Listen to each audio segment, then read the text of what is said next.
Okay, here we go. I started pulling off a couple of panels to see what all that leak was, and I took off the top, and I took off the front.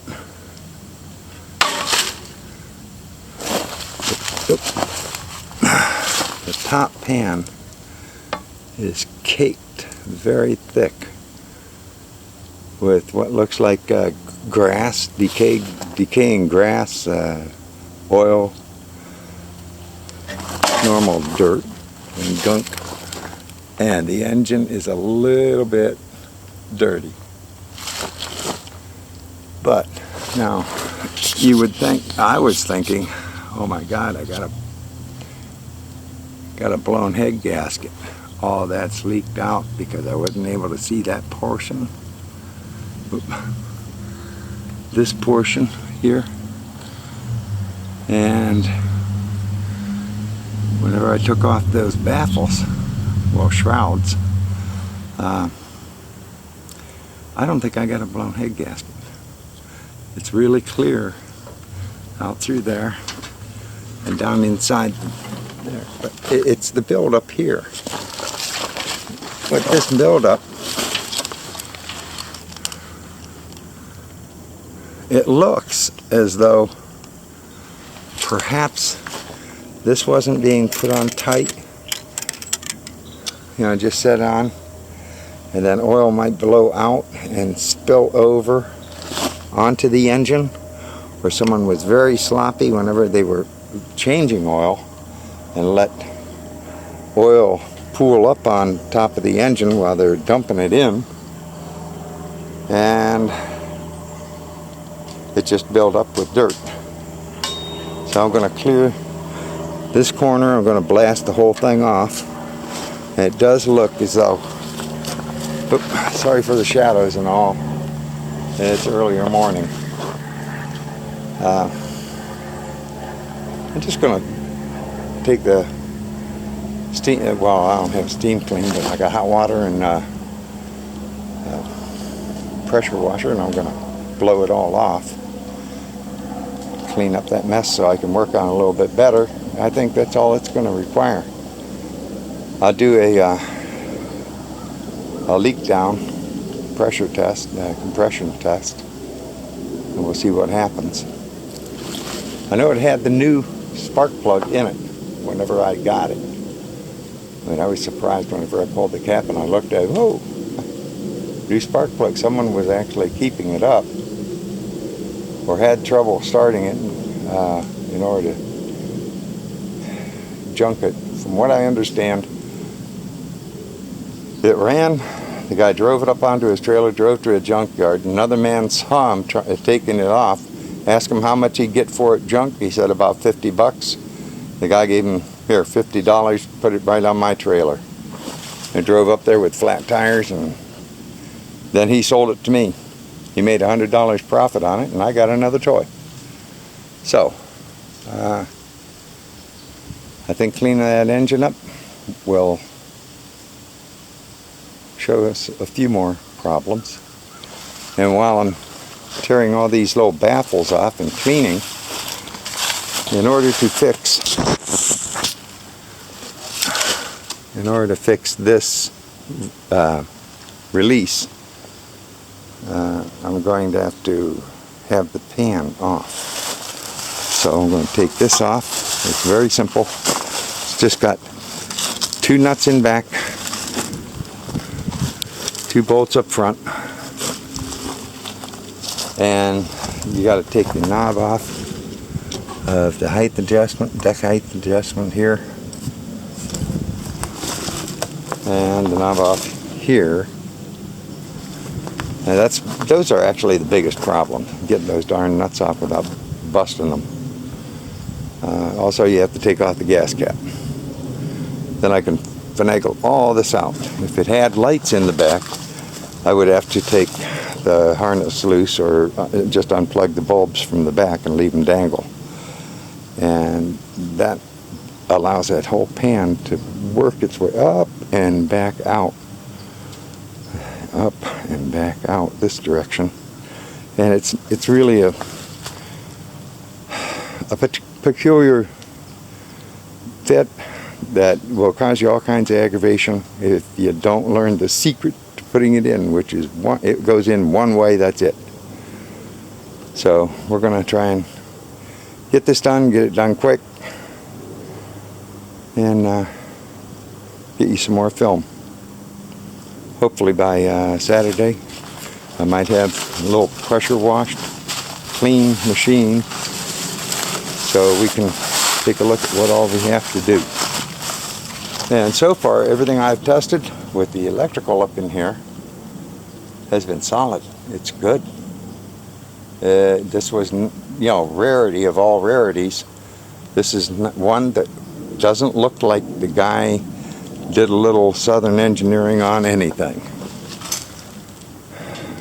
Everything's right. Oh, by the way, I did unhook the headlights out of this connection. It's just a blade type end connection, fit up inside that. It's just a positive lead, runs through the light switch, and I'll be able to put a Y in there and run wire to the back and be able to put on a floodlight and stoplights. So, tail lights. I was going to do the stoplight routine, but I don't want to fool with it that much. Okay, so that's it for today, and I will work on this a little bit and turn the machine back on. And then you'll see a lot more of the bare bones of this tractor.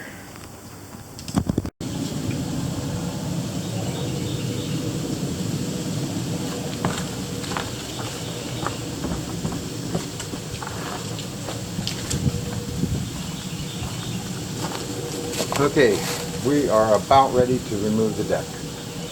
To remove the deck, I mentioned we have a bolt here on each side and a nut and washer on each side. Now I've taken the liberty of going ahead and removing those two.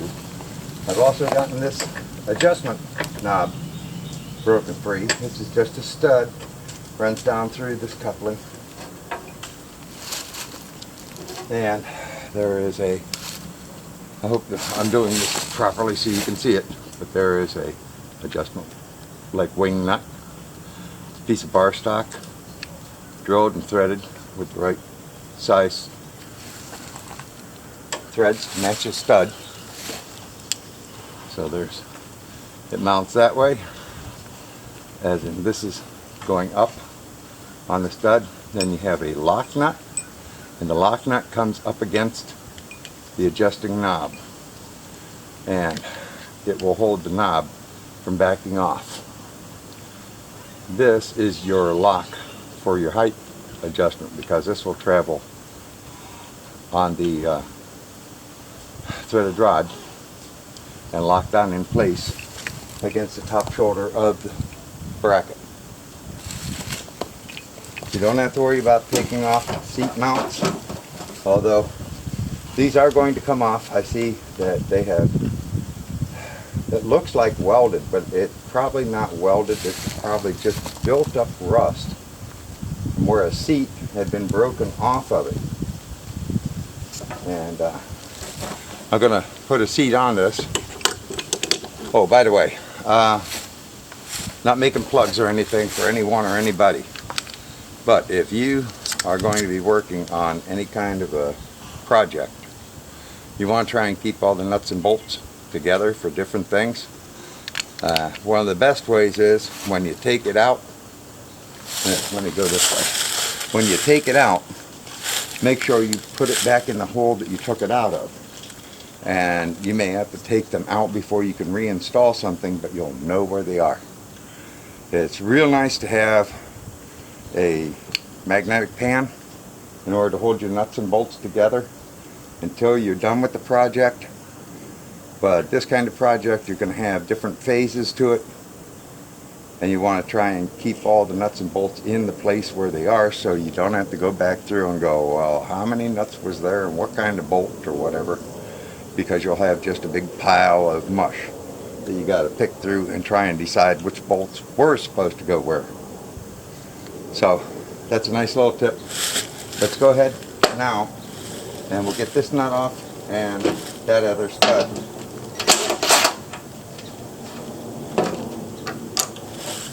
I'm cheating because you probably don't want to watch me do it with a ratchet.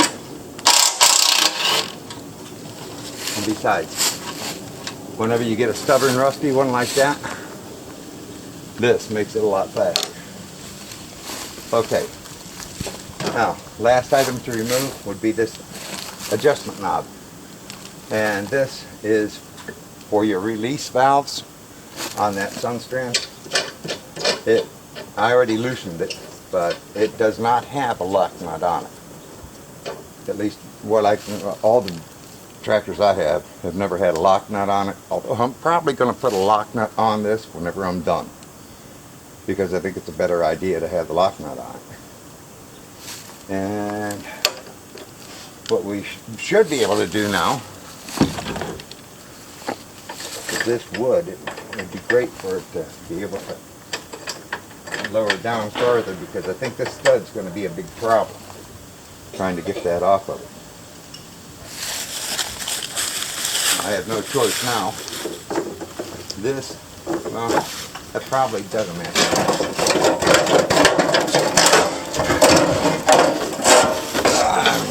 Back, up, and back, and there it is.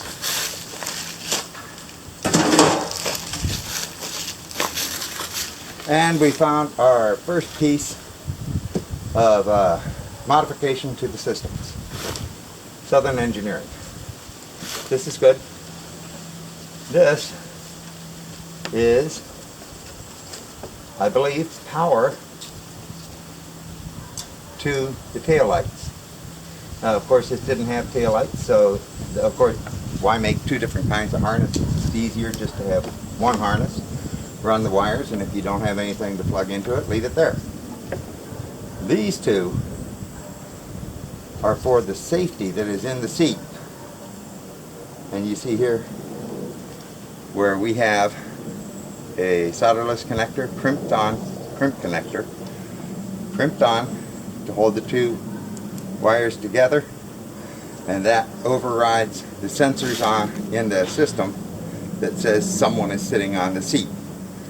And without these two making contact, either through a switch in the seat or this way, it won't start and it'll shut off the deck.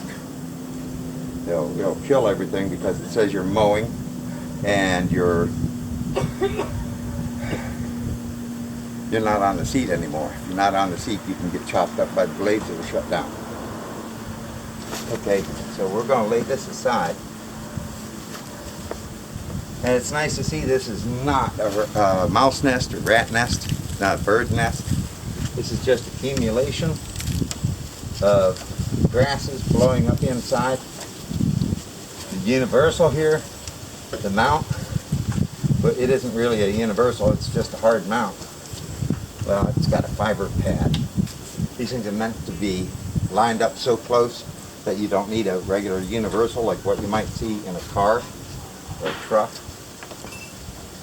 So this fiber pad should take up all the shock and remove some of it from the engine and from the transmission. Whichever one's taking the shock, it's supposed to isolate it a bit and deaden the effect.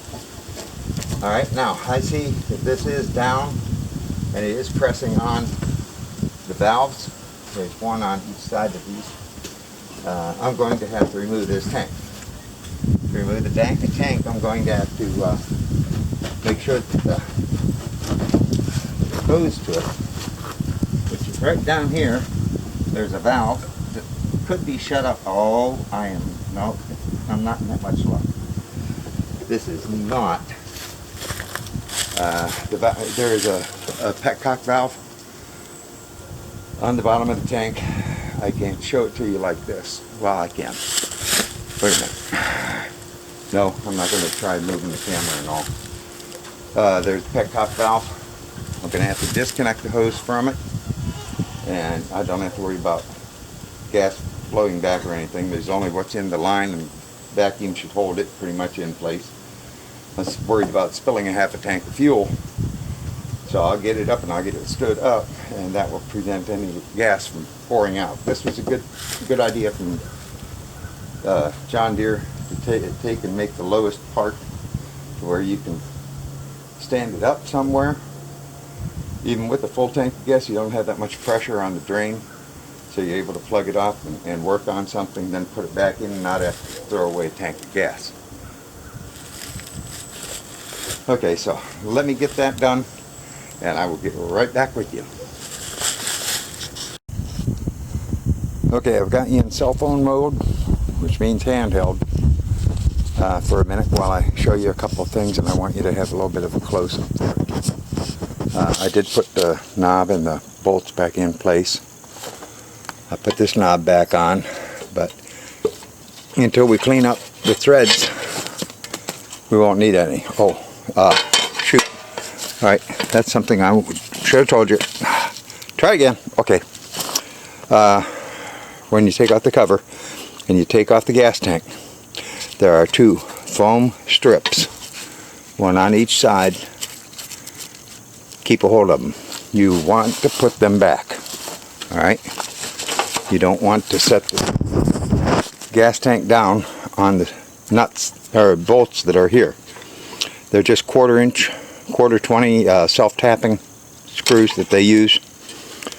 And when I said that there's a tab that pushes down on the buttons in the sunscreen, it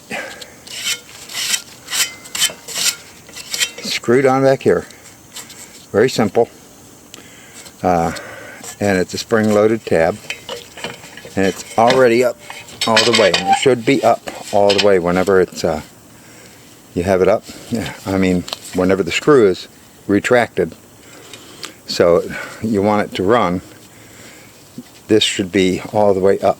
You don't want to spring it down so it has any down pressure already. The reason being, these tabs right here and right here, this tab, those 2 points on the tab, ooh, what a mess. Expect this, alright? Expect it to be a rotten mess, because this is never touched. But underneath all this muck, all this junk, you will find the tops of your two valves. 1 and 2. Now, notice you press it in and you pull it out. Let it come out. These things should work very freely. Just work them a couple times and they should be nice and springy. Ah, that one is not springy. It has a little treble coming up. Now, if it has trouble coming up, if you press in and it stays down like that, what it's doing is it's bypassing any of the hydraulic pressure. It's allowing it to just flow through and not divert it out into the system. It'll just circulate it right in the pump. So what you want is you want to be able to work these and make sure that that one's running real nice and smooth now. No problem to it. Mash it down, springs right back up. You want to clean all this mess off very well and try not to get any down in between the button here and the body of the valve. And the reason being, more dirt and gunk that you get in here, the worse it's going to be on that valve. Now you can back out the valves. They have a nut base, and you can pull these right out and you can take them apart and clean them. Best thing is, don't take this apart. Put it in some solvent or whatever you need to do for a while in order to dissolve any of the gunk, and clean it whenever you have it all cleaned up and ready to button up again. Put a big glob of grease on each one of them. Then keep your hands off that other knob until you must use it.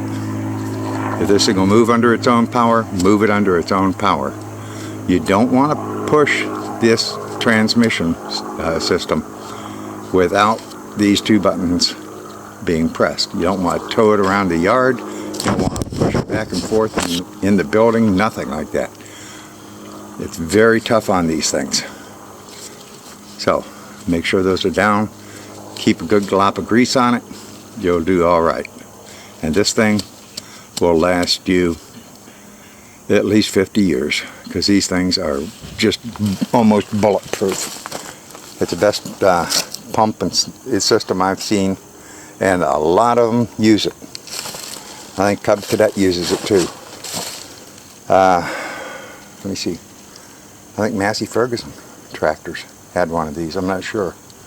But anyhow, that's the way it is. Now, if you're going to put a PTO on, the PTO will attach here. And it runs back through this notch here. Right here. Whoop, down there. Yeah, look, down there. The shaft will pass through here. Turn like this. Maybe that's easier. So it hooks up here, and it passes through here, and your pulleys are outside here. What bolts up here is 2 plates. And for the life of me, I don't see any holes here to be able to mount it. Oh, wait, what am I thinking? Duh, they're down here. There's 3 holes. 1, 2, and 3. Do this better. 1, 2, and 3 holes. This is where a bracket with the bearings are located. Let me back up some. Bracket with the bearings are located here. PTO pump comes out, and then you have your 2 twin pulleys. I can show you on one right over here what it looks like on the outside when it's done. That is what happens right there. It's mounted right there. A bearing plate. Let me see if I can get you in here. See, can you see it? I don't know. You might see the bearing plate there. And then the pulleys. And there's a couple things that will run. Mostly, I've only used it for the tiller. So, I have one on this.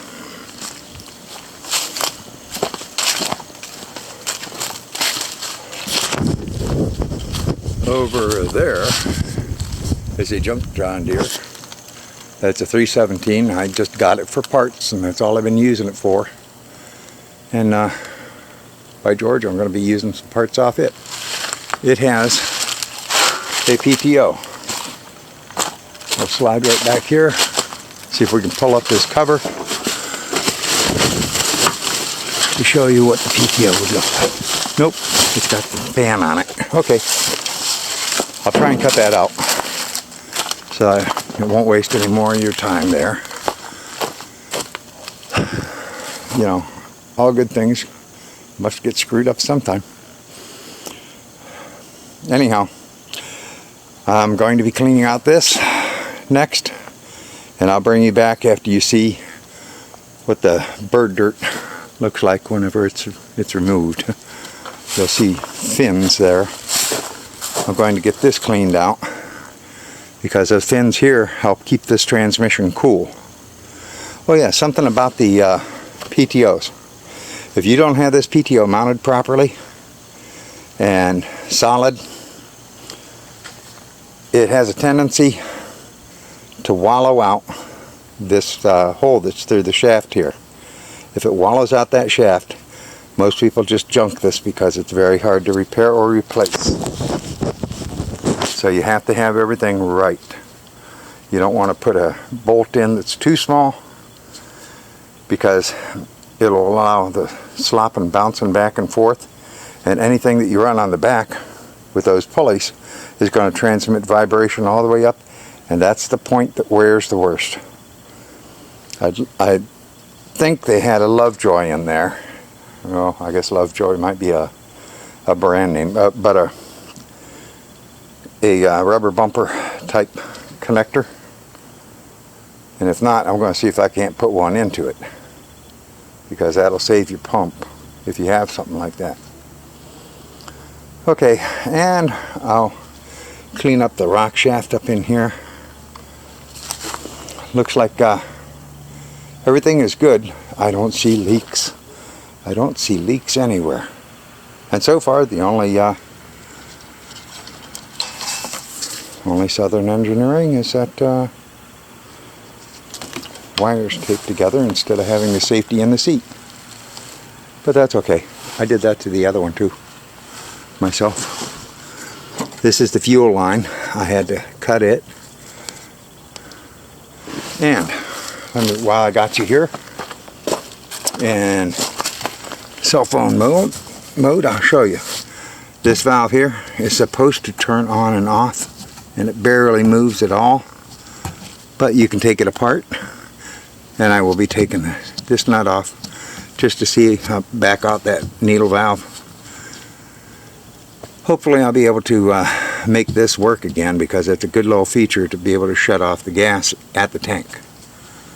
Although it's a bit of a pain to reach up in there and do it.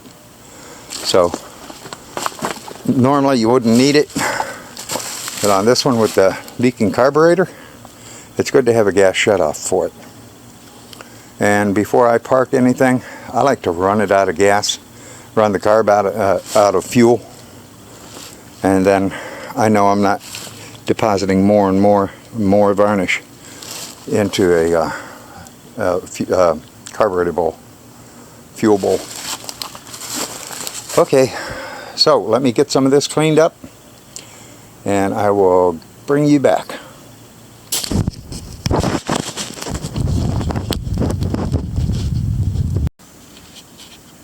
Okay, here we are. Everything looks a little bit damp. That's because I contracted the Making the Streets Look Like It Just Rained company to soak a part of my yard, and as luck would have it, it was exactly where the 314 was sitting. So it got a little bit of wet. And I really don't advise this as regular maintenance to any piece of equipment to take and pressure wash it unless it is actually built to take that stuff. This is very hard on equipment. Plus you wash away all the protective oils and grease that have built up on all the wear areas. And believe it or not, that is a good thing to have that. Now, trash in the cooling fins of your hydraulic pump or built up in the fins of the engine is not a good thing. That is a very rotten thing. You want to try and eliminate that if possible. But when you first get a piece of equipment and it's old and it was going to the junkyard, to the scrapyard, look, you're not going to lose a whole lot because you didn't pay a whole lot, hopefully. And you'll be able to see exactly what is wrong with the unit. And there's a little bit here and there, but you know, this looks more like elbow grease, and it'll prevent maintenance getting things working again because they just seized up from trash and garbage. There's the fuel tank on top. There's a fuel tank on the bottom, and all that garbage that's right there is just splash up, so it'll wipe right off, but it'll come out nice. I noticed something on the pan, the seat pan. Now, everything came out nice. You'll notice it does look a whole lot better. But I want you to note, there was this rubber pad. Oh, here I am. It's morning and I'm trying to fight the shadows. This rubber pad was glued down there. Now, they do that because maybe they didn't find sticky tape or something like that to match the sticky tape that John Deere had glued down. But there's a problem with this stuff. Anytime you tape something to a painted surface, it will trap moisture. And just to show you how much moisture, look at all the pinholes in this thing. pinholes. My gosh, we could drive trucks through some of those. And that completely shot this pan, as far as I'm concerned. I would have to patch that plate up, fill it in, do whatever. The other side isn't quite as bad. But I have another pan over there on the parts 317 I'm going to bring over. That means I'm not going to take these, you know, you probably saw welded and beat on, rusted bolts in the springs. I'll take care of those in its own time. And I have spring seat mounts on the other pans, and it's also set up for lights, so I can either put the reflectors on or lights. You would not know the difference because it's the same pan. So anybody says, no, keep it original. Well, that's an original pan too. They used them on both models. And anyhow, it came out a lot cleaner. I can see more of what I have. I don't really have hydraulic leaks. I don't really have problems. All the cylinders and everything else were just built up dust and dirt and gunk that stuck to the places where he was oiling and greasing it. I seem to have one of a kind, a machine that has gone a long service. But this was, I believe, professionally serviced. I don't think this was a homeowner type service deal. He took it into the dealer to get it done. Had to have. Everything's really done up the way it should be. And for the beginning of the part one, or the end of part one, you probably saw this thing fire up. And it shook terribly. And I found the reason why. Getting rid of the trash, I have a collapsed rubber mount here.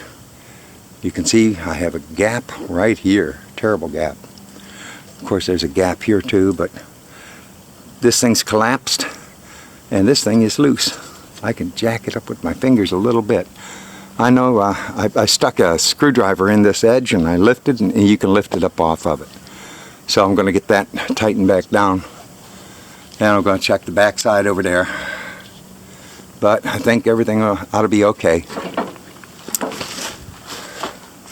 I'm going to look and see how the mounts are on the parts tractor, and if I have a better mount, I'll go ahead and put it on. I know it has KT17QS on it, but I think the mounts might be the same. I seem to be remembering something like them. Anyhow, we'll let this thing drip dry, and you'll notice there's still a lot of crappie in the, not fish, but garbage up in the fins. I'm going to go ahead and take a draw knife or hook knife and try and clean out that mess. See how it goes. And then I'm going to start reassembling this thing because it runs well. And we'll have the front end done. Well, wait a minute. There is an issue with the hood. One side, the hinge is broken off of it. I'm going to show you a fix for that. It's not a real good fix, but it's a simple fix that if you aren't going to be taking this thing out in the fields every day, it ought to be fine. Alright, we'll catch you in a little bit. And this might be the end of part 2. So everybody go have an adventure while you're waiting on part 3. And I will get this thing posted just as quick as possible.